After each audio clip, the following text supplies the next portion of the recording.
Durante más de 100 años, un rostro ha permanecido detrás de una vitrina en un museo de Berlín, y millones de personas han pasado frente a él viendo exactamente lo mismo.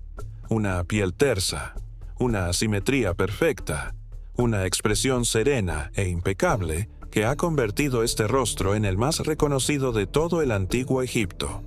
Pero, en 2007, un equipo de médicos introdujo ese rostro en un escáner hospitalario de tomografía computarizada, el mismo tipo de máquina que se utiliza para examinar tumores y fracturas. Y lo que apareció en la pantalla fue algo que nadie esperaba. Había un segundo rostro oculto dentro del primero. Cuando los científicos lo estudiaron detenidamente, comprendieron que no se trataba de un accidente. Alguien, hace más de 3000 años, había tomado la decisión deliberada de esconderlo. Acompáñame hasta el final de este video, porque la historia completa es más extraña de lo que podría resumir en una sola frase. Y si quieres conocer más historias como esta, suscríbete ahora antes de que empecemos. Primero debemos hablar del objeto en sí, porque necesitas entender qué lo hace tan especial antes de que el rostro oculto cobre sentido. Este es el busto de Nefertiti, reina de Egipto y esposa del faraón Akenatón, quien gobernó durante el siglo XIV antes de nuestra era. Es recordada como una de las mujeres más poderosas de la historia del antiguo Egipto, y estuvo estrechamente relacionada con uno de los periodos más extraños y polémicos que atravesó aquella civilización. Fue una época en la que su esposo intentó abandonar a los dioses tradicionales de Egipto y obligó a todo el país a adorar a un único disco solar llamado Atón. No se trató de un pequeño cambio político. Akenatón cerró templos que llevaban siglos funcionando, trasladó toda la capital real de Egipto a una ciudad completamente nueva construida desde cero en medio del desierto, y reescribió las reglas artísticas que habían gobernado la escultura y la pintura egipcias durante más de 1000 años. Nefertiti permaneció a su lado durante todo aquel proceso.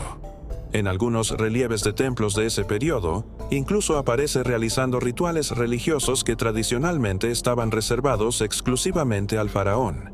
Eso indica a los historiadores que probablemente poseía una verdadera autoridad política y religiosa, no solo un título ceremonial. El busto que lleva su nombre ha sido descrito como el rostro más hermoso que ha sobrevivido del mundo antiguo. Y no es difícil comprender por qué. El cuello largo y elegante, la alta corona azul, los pómulos elevados, la leve sonrisa, casi consciente de su propia belleza. Parece demasiado perfecto para ser real. Y resulta que ese es precisamente el punto. La historia de cómo este busto salió de la Tierra comienza el 6 de diciembre de 1912. Un equipo arqueológico alemán dirigido por el egiptólogo Ludwig Borchardt excavaba las ruinas de una antigua ciudad llamada Amarna. Aquella ciudad había sido construida desde cero por Akenatón para servir como nueva capital de su revolución religiosa. Dentro de las ruinas, el equipo de Borchardt se había concentrado en un edificio concreto, un taller que claramente había pertenecido a un escultor llamado Tutmosis. No se trataba de una suposición. El nombre del propio Tutmosis fue encontrado grabado en una pieza de marfil recuperada en el mismo lugar, y así sabemos a quién pertenecía realmente el taller. En su interior, los arqueólogos encontraron el desorden habitual de un estudio artístico en funcionamiento: estatuas sin terminar, moldes de yeso, herramientas rotas, piezas de práctica en distintas etapas de elaboración. Y entonces, enterrada bajo la arena y los escombros, la encontraron. El busto de Nefertiti permanecía en silencio exactamente en el lugar donde había sido creado. Ese detalle es mucho más importante de lo que suele pensarse. El busto no fue extraído de una tumba real, un templo o un palacio. Procedía del estudio de trabajo de un artista. Esto nos revela algo importante. Probablemente, la escultura nunca llegó al destino oficial para el que había sido concebida. Tal vez debía convertirse en un retrato real oficial. Tal vez era un modelo didáctico utilizado para enseñar a los aprendices. Quizás simplemente era una pieza experimental que el escultor todavía estaba perfeccionando. Sea cual sea la respuesta, parece que el busto pasó toda su existencia dentro de aquel taller. Cuando Akenatón murió y sus reformas religiosas se derrumbaron casi inmediatamente después, la ciudad de Amarna fue abandonada apresuradamente. Los talleres quedaron exactamente como estaban. Los edificios fueron cerrados y entregados a la arena. El busto de Nefertiti permaneció en la oscuridad, intacto, durante aproximadamente 3.300 años. Los demás objetos encontrados en el mismo taller ofrecen una pista importante sobre la manera en que probablemente fue construido. Los arqueólogos extrajeron del estudio de Tutmosis varios moldes de rostros hechos en yeso, y muchos de ellos parecen haber sido tomados directamente de personas reales. A diferencia del estilo rígido e idealizado que normalmente se observa en el arte real egipcio, estos moldes muestran auténticos detalles humanos, pequeñas asimetrías, texturas reales de la piel, la clase de imperfecciones naturales que esperaríamos encontrar en un rostro verdadero y no en un ideal artístico. Esto plantea una pregunta interesante. Si Tutmosis trabajaba habitualmente a partir de moldes realistas para otros proyectos, ¿es posible que el rostro interior oculto del busto de Nefertiti se construyera de la misma forma? ¿Podría esa capa interna ser lo más parecido que tenemos al verdadero aspecto de la reina? Incluso el propio Borchardt pareció quedar asombrado por lo que su equipo había encontrado. En la entrada de su diario correspondiente al día del descubrimiento, escribió que las palabras no podían describirlo adecuadamente y que era algo que había que contemplar con los propios ojos para poder comprenderlo. Lo que ocurrió después del hallazgo se convirtió en una de las disputas más prolongadas de la historia de la arqueología, y todavía no se ha resuelto. Las autoridades egipcias han sostenido durante décadas que Borchardt restó importancia deliberadamente al busto durante el reparto oficial de los objetos entre el equipo alemán de excavación y el gobierno egipcio, una práctica habitual en aquella época. Sus críticos afirman que describió la pieza utilizando palabras vagas y poco impresionantes, como si fuera un simple objeto de yeso pintado, en lugar de identificarla correctamente como una excepcional obra maestra de piedra caliza, digna de definir por sí sola a un museo. El argumento es que, si los funcionarios egipcios hubieran comprendido su verdadero valor en aquel momento, nunca habrían permitido que saliera del país. Las autoridades alemanas siempre han rechazado esa versión de los hechos. Insisten en que todo el proceso siguió las normas legales habituales para las excavaciones arqueológicas de aquella época, y que los representantes egipcios tuvieron todas las oportunidades necesarias para examinar los hallazgos antes de que fueran repartidos. Más de 100 años después, ninguna de las dos partes ha cedido. El busto continúa en Berlín, mientras Egipto sigue solicitando formalmente su devolución. Esta disputa tampoco es un simple detalle secundario. Se encuentra en el centro de una conversación internacional mucho más amplia sobre el lugar al que realmente pertenecen los objetos antiguos. Debates similares han surgido alrededor de los mármoles de Elgin, que permanecen en Londres en lugar de Atenas, y de innumerables piezas del patrimonio cultural que terminaron en museos occidentales durante el periodo de mayor expansión de la arqueología colonial. Quienes defienden que el busto permanezca en Berlín suelen argumentar que su presencia allí, protegido dentro de un museo de prestigio internacional y con avanzados recursos de conservación, ha permitido que lo vean muchos más millones de personas de las que habrían podido contemplarlo si hubiera permanecido en una colección regional egipcia. También afirman que, durante el último siglo, la pieza se ha convertido en una parte realmente importante de la identidad cultural alemana. Los críticos responden que la popularidad y la accesibilidad nunca fueron la verdadera cuestión legal o moral. Un objeto extraído de su país de origen en circunstancias poco claras no pasa a ser propiedad legítima de otro lugar simplemente porque haya transcurrido suficiente tiempo. Es un debate sin una resolución neutral. Y, sinceramente, eso explica en parte por qué esta historia vuelve a aparecer en las noticias cada pocos años en lugar de desaparecer silenciosamente. Pero la batalla política por la propiedad constituye únicamente una capa de la historia. Y ni siquiera es la parte más fascinante. Mucho antes del famoso escaneo de 2007, los investigadores ya habían intentado observar el interior de la escultura. En 1992, una primera tomografía mostró que el busto poseía una estructura interna sorprendentemente compleja, mucho más elaborada de lo que debería ser un simple núcleo de soporte. Sin embargo, la tecnología de escaneo de principios de la década de 1990 no era suficientemente avanzada para explicar lo que estaban viendo. Aquel primer aparato solo podía generar una imagen transversal aproximadamente cada 5 milímetros. Eso puede parecer muy preciso, hasta que comprendemos que el detalle que todos estaban pasando por alto se encontraba apenas 1 o 2 milímetros por debajo de la superficie. Los científicos sabían que había algo allí. Simplemente no podían determinar si se trataba de un bloque de piedra toscamente trabajado o de algo mucho más deliberado. Todo cambió a mediados de la década de 2000. Dietrich Bildung, quien dirigía entonces el Museo Egipcio de Berlín, estaba ajustando la iluminación de la vitrina en 2006 cuando observó algo extraño. Había unas débiles arrugas en el cuello y pequeñas señales de envejecimiento alrededor de los ojos a las que nadie había prestado atención anteriormente. Aquella observación fue la chispa.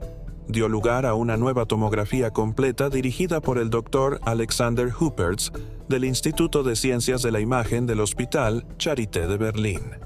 Utilizaron un moderno escáner helicoidal de tomografía computarizada de 64 cortes, exactamente el mismo tipo de máquina que los hospitales emplean para estudiar tumores, vasos sanguíneos y las finas estructuras del cerebro humano. Por primera vez, los investigadores podían examinar el interior de aquella escultura de 3000 años de antigüedad con verdadera precisión. A medida que las imágenes tridimensionales se construían capa por capa en la pantalla, el equipo comprendió que estaba observando algo que nadie esperaba encontrar. Para entender la importancia de los resultados del escaneo, es necesario comprender primero cómo se construyó físicamente una escultura como esta. Thutmose utilizó un proceso de 2 etapas que era habitual en los retratos de alto nivel de aquel periodo. Primero, talló un núcleo sólido directamente en piedra caliza, formando la estructura básica del rostro, el cráneo y el cuello. Después, aplicó sobre aquella base de piedra varias capas de estuco, un material semejante al yeso que podía alisarse, moldearse y perfeccionarse de maneras que la piedra caliza por sí sola no permitía. Esta técnica de 2 materiales otorgaba a los escultores un enorme control creativo. Podían tallar la estructura básica en piedra sólida y después dedicar todo el tiempo necesario a modelar y corregir por separado la capa exterior de estuco. Podían suavizar una línea aquí o modificar un borde allá sin tener que volver a tallar la piedra situada debajo. Es parecido a lo que hace un escultor moderno cuando primero construye una armadura y después aplica arcilla sobre ella. Excepto que, en este caso, la capa interna oculta no era simplemente una estructura tosca de apoyo. Ya era un retrato completo y detallado por derecho propio. Había sido terminado con el mismo cuidado que la superficie que todo el mundo debía contemplar. Eso era precisamente lo que nadie esperaba que revelara la tomografía, y por eso el descubrimiento sorprendió incluso a egiptólogos con mucha experiencia. El núcleo de piedra caliza no era simplemente un bloque rudimentario que mantenía unida la cubierta exterior. Era una escultura completa, cuidadosamente tallada. Los ojos, la nariz, la boca, los pómulos, el cuello. Todo había sido modelado con el mismo nivel de habilidad que el famoso rostro exterior. No se trataba de un borrador inacabado y abandonado. Era un retrato terminado oculto debajo de un segundo retrato diferente. Y aquí es donde la historia se vuelve verdaderamente extraña. Cuando los investigadores compararon el rostro oculto con el que todo el mundo conoce, descubrieron que no eran idénticos. Las diferencias eran demasiado específicas y constantes para ser consecuencia del azar o de una simple erosión producida con el paso del tiempo. Parecían deliberadas, como si alguien hubiera tomado conscientemente la decisión de transformar un rostro en otro. Los cambios encontrados por los investigadores eran pequeños, pero muy reveladores. El rostro oculto de piedra caliza posee leves pliegues en las comisuras de la boca. Son líneas sutiles que sugieren envejecimiento o quizá simplemente una expresión natural. Esas líneas desaparecen completamente en el rostro exterior. Fueron alisadas por completo mediante la capa de estuco aplicada encima. La nariz cuenta una historia parecida. La escultura interior de piedra caliza presenta una pequeña protuberancia en el puente, un detalle humano perfectamente natural. En la superficie que todo el mundo contempla actualmente, esa protuberancia ha desaparecido. Fue sustituida por una línea completamente recta y refinada. Incluso los pómulos fueron modificados. La capa exterior los elevó y remodeló para que parecieran más altos y marcados de lo que realmente mostraba la piedra situada debajo. Las tomografías también revelaron otra cosa. La cubierta de estuco sobre el núcleo de piedra caliza no fue aplicada de manera uniforme. Es más gruesa en algunas zonas y más fina en otras. Esto indica a los investigadores que no se trató de una simple capa homogénea de yeso. El artista estaba remodelando activamente características concretas y lo hacía una por una. El Dr. Huppertz, que dirigió el equipo de escaneo, lo explicó de manera sencilla. La escultura posee esencialmente dos rostros ligeramente diferentes. El estudio de sus capas permitió a los investigadores comprender mejor cómo se construyó la pieza hace más de 3000 años. Los egiptólogos que revisaron los resultados ofrecieron una explicación bastante prudente. Según esta interpretación, Tutmosis probablemente talló primero un retrato realista en la piedra caliza, capturando rasgos naturales e incluso posibles señales auténticas de envejecimiento. Después, trabajando con estuco sobre aquel núcleo de piedra, perfeccionó y modificó características concretas, alisó las arrugas, enderezó la nariz, elevó los pómulos. Todo ello para acercar la imagen final a los ideales de belleza artística del periodo. Si esta explicación es correcta, el famoso rostro reconocido por todo el mundo no es realmente un retrato directo. Es una versión refinada y pulida de uno. Y eso plantea una pregunta mucho mayor. El periodo en el que vivió Nefertiti, conocido como el periodo de Amarna, y situado aproximadamente entre los años 1353 y 1336 antes de nuestra era, es famoso entre los historiadores por avanzar hacia un arte más realista, no por alejarse de él. Comparado con el rígido y formal estilo artístico que Egipto había seguido durante siglos, el arte de Amarna resulta sorprendentemente humano. Los miembros de la familia real aparecen abrazándose, jugando y mostrando afecto. Son escenas que casi nunca se observan en el arte real egipcio anterior. Los niños aparecen dibujados con proporciones redondeadas y suaves que realmente parecen infantiles. El propio Akenatón es representado de manera célebre con un rostro inusualmente largo, un cuerpo estrecho y rasgos que los historiadores todavía discuten. Algunos creen que se trataba de una exageración artística deliberada relacionada con el simbolismo religioso. Otros consideran que podría reflejar algo más cercano a su verdadero aspecto físico. En cualquier caso, todo el movimiento artístico de aquella época tendía a mostrar detalles humanos reales en lugar de ocultarlos. Y eso es precisamente lo que hace tan inusual al busto de Nefertiti. Se encuentra en un extraño punto intermedio. En algunos sentidos, es una de las esculturas más realistas que produjo aquel periodo. En otros, también es uno de los objetos más idealizados jamás creados en Egipto. El rostro exterior es casi imposiblemente terso y simétrico, más cercano a un ideal que a cualquier rostro humano real. Pero el rostro oculto de debajo, con sus pequeñas líneas y sutiles imperfecciones, parece mucho más cercano al espíritu artístico humanizado que definió originalmente el arte de Amarna. Así llegamos al verdadero misterio central. ¿Por qué un maestro escultor tallaría primero un retrato realista y detallado para después cubrirlo deliberadamente con una segunda versión más perfecta? Una explicación sencilla es que se trataba simplemente de una práctica normal de taller, una corrección habitual destinada a ajustarse a los estándares de belleza aceptados. Nada más dramático. Pero no todos se detienen allí. Desde que se publicaron los resultados de la tomografía, algunos historiadores han planteado una idea mucho más atrevida. El rostro oculto de piedra caliza podría estar más cerca del aspecto que realmente tenía Nefertiti a medida que envejecía. Sus rasgos naturales habrían sido suavizados e idealizados discretamente antes de que la escultura se mostrara al público. Si esta teoría es correcta, el busto podría ser uno de los ejemplos más antiguos conocidos de la gestión y mejora deliberadas de la imagen pública de un gobernante. Miles de años antes de que existiera algo parecido a una fotografía moderna o a la portada de una revista. El viaje realizado por la escultura después de salir de la Tierra es casi tan extraordinario como el misterio oculto en su interior. Después de llegar a Berlín en 1913, el busto permaneció fuera de la vista del público durante años.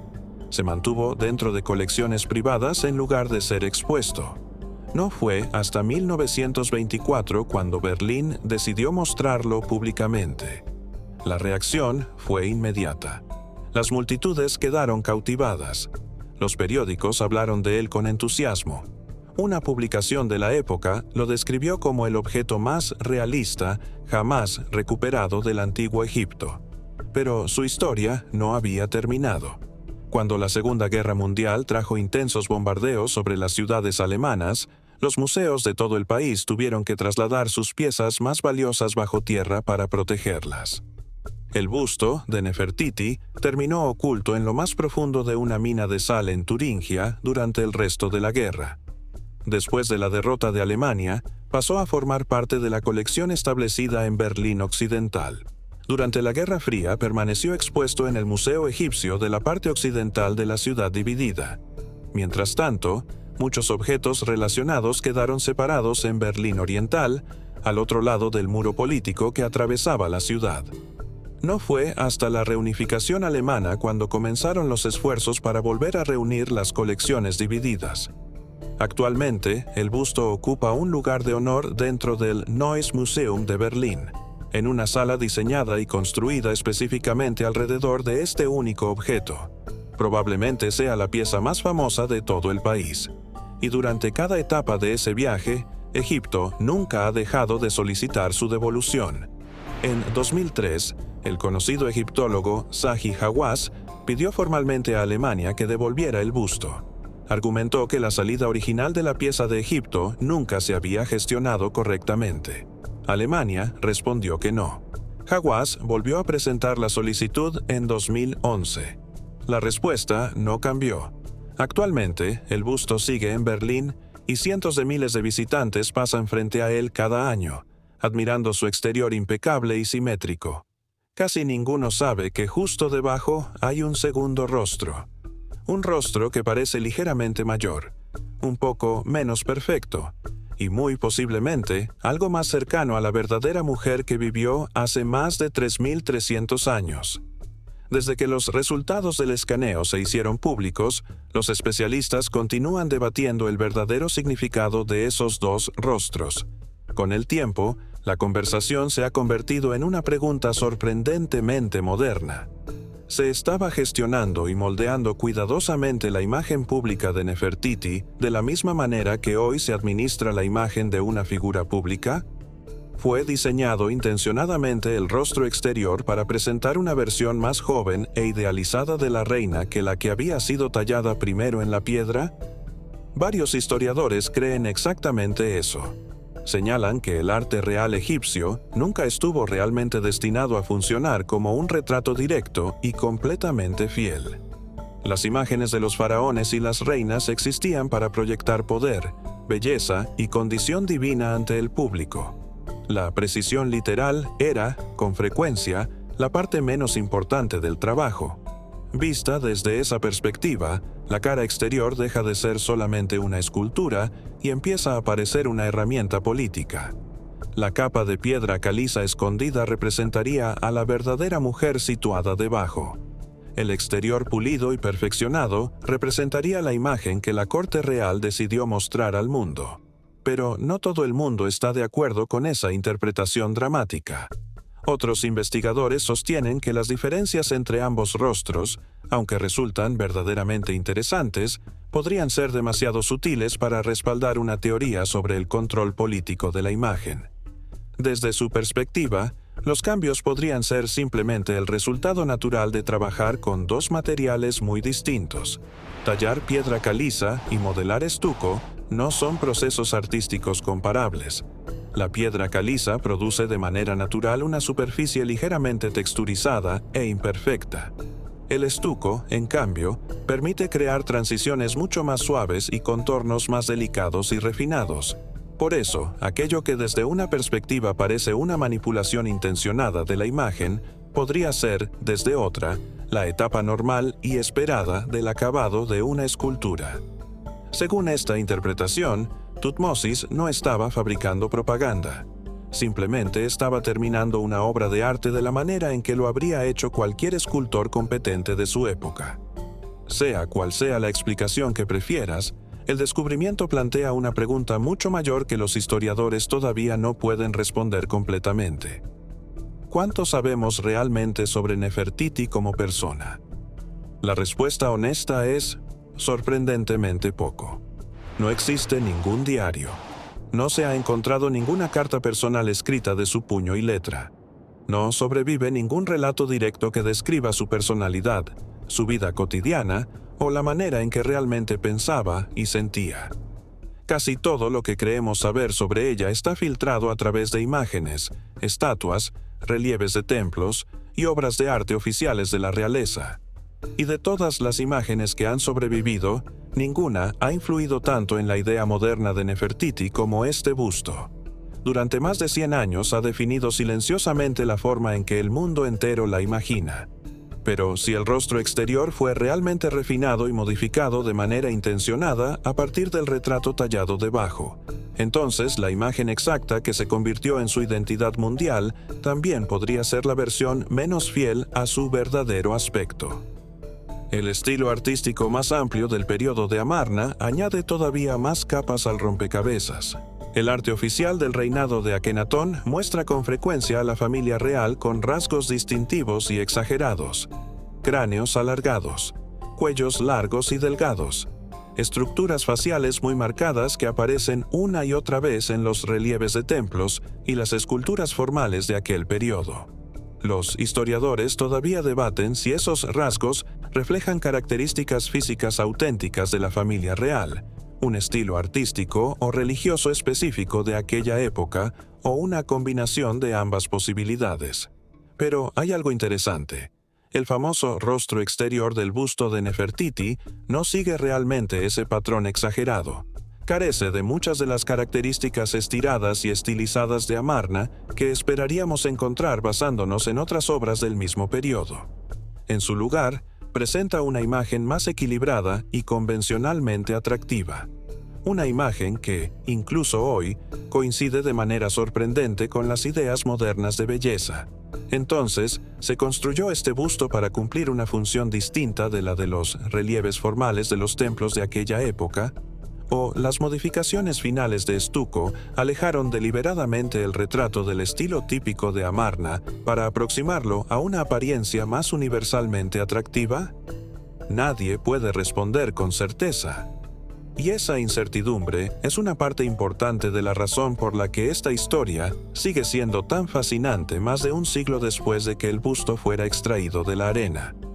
Después de años de escaneos, estudios y discusiones académicas, nos encontramos frente a una extraña contradicción.